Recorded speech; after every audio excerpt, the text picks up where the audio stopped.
Well, you talk about a witch hunt, the bloke at the front of it honking the horn is a certain Mr. Benjamin Butterworth. Oh, the scant hypocrisy of you. If photos of Keir Starmer or a Labour politician doing that had emerged, you'd be doing that. Well, they kind of did. They've already emerged. It's not on photo with Keir Starmer, it's on video.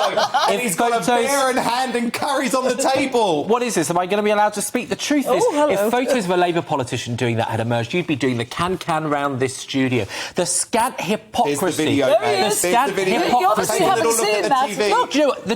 But we're talking about Boris Johnson and what emerged tonight. There he is, clutching a goblet of wine with 5, 6, 7, 8 other people, 5 bottles of wine on the table, a bottle of gin, and he stood up in Parliament and was asked, were you at a party on the 13th of November? And he said no. We now know that is a lie. It doesn't matter whether you supported the lockdown measures or not. This is a Prime Minister that is a compulsive liar, and the truth is, and polls show it, whatever your tree cutter says, people in this country have changed their view on Boris Johnson because they know he is a liar, they know he is untrustworthy, and everyone who followed those rules has a right to be angry at that wine-guzzling, lying Prime Minister. So Gray's report means nothing because the Prime Minister was convicted of one PC. And we now know tonight that's wrong, and I would bet money, set your alarms, the useless Met Police in tow to this Tory government, they will be re-investigating this.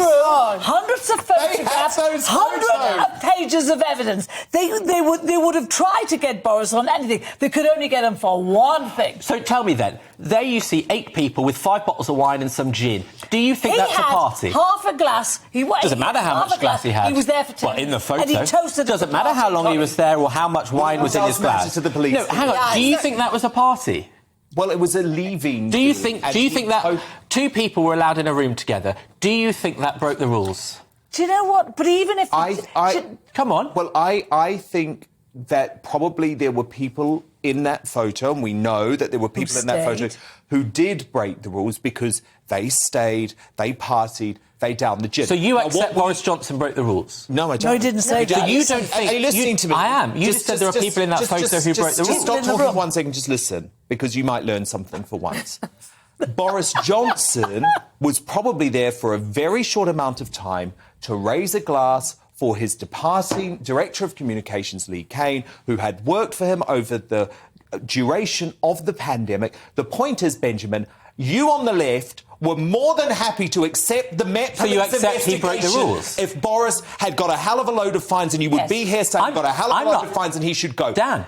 I have to trust that the Met Police looked at this event, judged based on the rules and the laws in place. Well, what a naive man you are.